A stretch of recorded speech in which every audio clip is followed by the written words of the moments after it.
Sebuah video yang dirilis Korps Garuda Revolusi Iran IRGC memperlihatkan kapal yang berisi personil militer Iran menaiki salah satu kapal kargo yang dicegat di Selat Hormuz.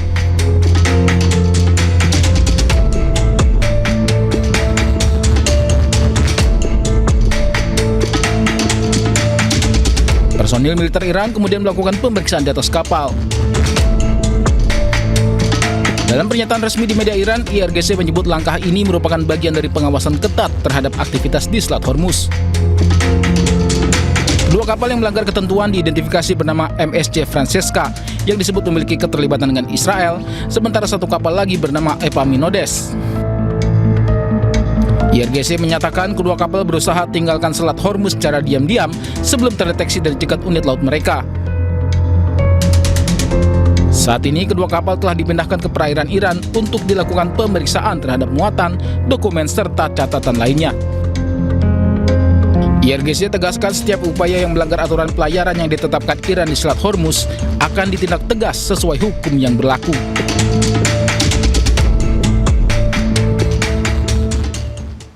Amerika Serikat mencegah 3 kapal tanker minyak milik Iran di perairan dekat wilayah Indonesia. Blokade Amerika Serikat tetap berjalan untuk menekan Iran agar bersedia mengikuti perundingan damai di Pakistan.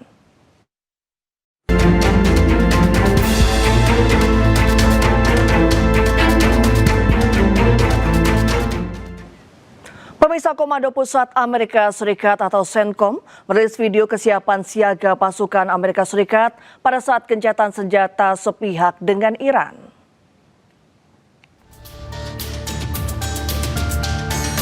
Pada rekaman yang dirilis, sejumlah jet tempur Amerika Serikat lepas landas tetap siap siaga. Selain itu, PM Syarif menyampaikan rasa terima kasih atas perpanjangan gencatan senjata sepihak oleh Trump, sementara Iran dilaporkan tidak meminta Presiden untuk memperpanjang gencatan senjata.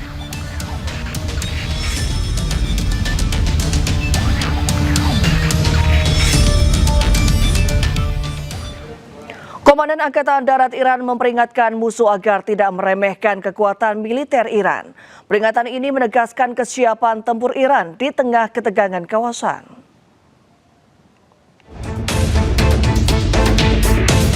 Pernyataan tersebut disampaikan baik bagi pihak yang dianggap sebagai musuh. Ia menekankan kesalahan perhitungan terhadap militer Iran dapat berujung fatal. Pasukan militer Iran dinyatakan dalam kondisi siap siaga terhadap berbagai potensi ancaman. Peringatan ini merupakan pesan Iran untuk memperkuat posisi dalam keamanan regional.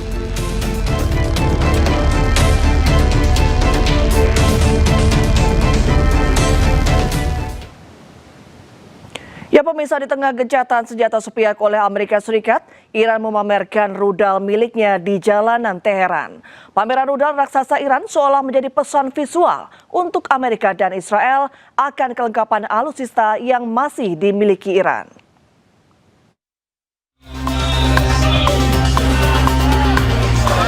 Warga Iran meramaikan jalanan untuk melihat rudal-rudal balistik militer Iran yang dipamerkan di pusat kota Teheran, Iran. Tindakan militer Iran ini seakan menjadi pesan visual bagi lawan akan kelengkapan alutsista yang masih dimiliki Iran dan penegasan bahwa Iran tidak takut menghadapi serangan Israel dan Amerika Serikat berikutnya.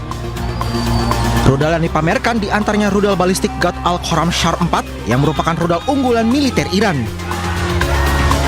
Selain itu, Iran juga memamerkan rudal supersonik Fateh 100 yang dikembangkan oleh Iran sejak akhir tahun 1990-an dan beroperasi sejak tahun 2002.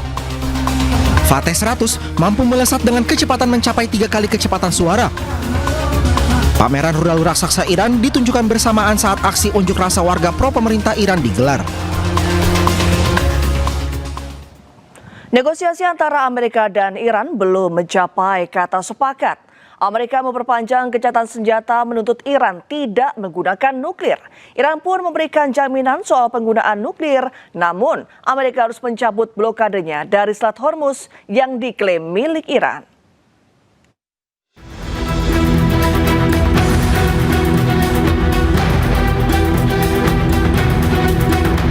Serangan gabungan Amerika Serikat dan Israel pada 28 Februari 2026 memicu perang di Iran. Kedua pihak saling melancarkan serangan dengan menargetkan berbagai objek vital. Pada negosiasi pertama antara Amerika dan Iran di Islamabad, Amerika menuntut Iran menghentikan produksi nuklir dalam tujuan apapun. Iran pun kini mengamini, namun meminta Amerika menghargai Iran yang memiliki hak atas Selat Hormuz. To ensure us. First, of course, we want our right to be, respected, and secondly, sanctions be lifted. Sanctions are imposed because there are concerns that our program may go for weapons, and we can continue our enrichment for peaceful purposes.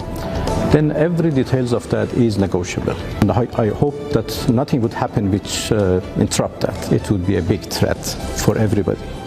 If war starts, that would be a disaster for everybody.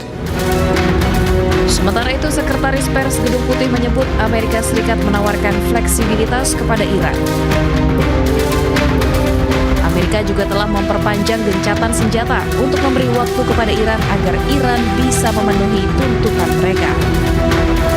Again, the president's offering them a little bit of flexibility because we want to see a unified proposal to the president's very strong proposal, and he's made his red lines very clear. So as we await that response, there's a ceasefire with the military and kinetic strikes, but Operation Economic Fury continues, and the effective and successful naval blockade continues as well of ships and vessels that are moving to and from Iranian port.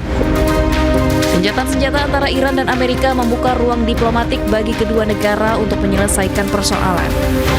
Serangan rudal juga dilaporkan telah berhenti, setidaknya untuk sementara waktu.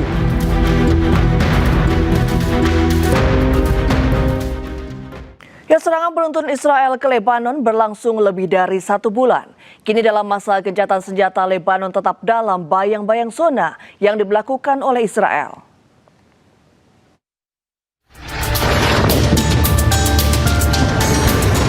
45 hari Israel membombardir Lebanon. Serangan yang berlangsung puluhan hari itu menewaskan 2.400 orang dan menghancurkan 62.000 rumah.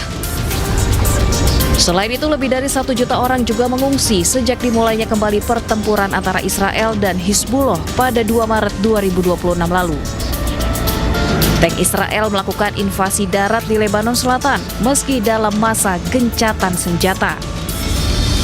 Serangan tanpa henti Israel ke Lebanon menyebabkan kerusakan luar biasa dan lokasi terdampak paling parah berada di kota Taibeh, Nabatiyeh, juga Bin Jabel. Israel menetapkan garis kuning atau zona terlarang sekitar 10 km dari perbatasan sebagai langkah pencegahan terhadap serangan Hizbullah.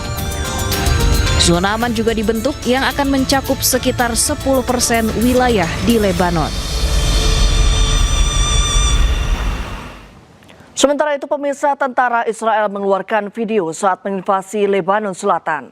Serangan tanpa henti Israel menyebabkan kerusakan di sejumlah titik dan korban tewas mencapai lebih dari 2.000 orang.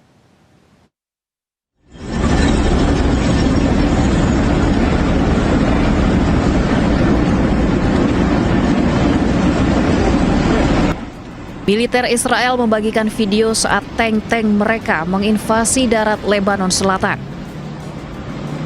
Warga di Lebanon Selatan juga diusir dari rumah-rumah mereka yang sebagian besar sudah hancur akibat serangan Israel.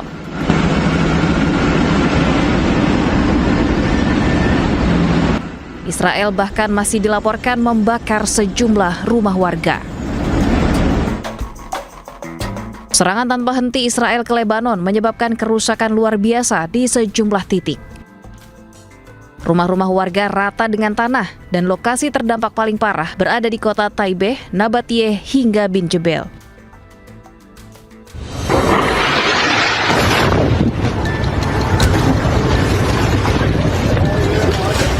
Allahu Akbar! Allahu Akbar ya Muhammad ya Muhammad! Allahu Akbar! Israel beralasan serangan dilakukan untuk menghancurkan infrastruktur Hizbullah. Namun nyatanya korban yang jatuh mayoritas adalah warga sipil. Media setempat melaporkan serangan Israel di Lebanon telah menewaskan 2.378 orang.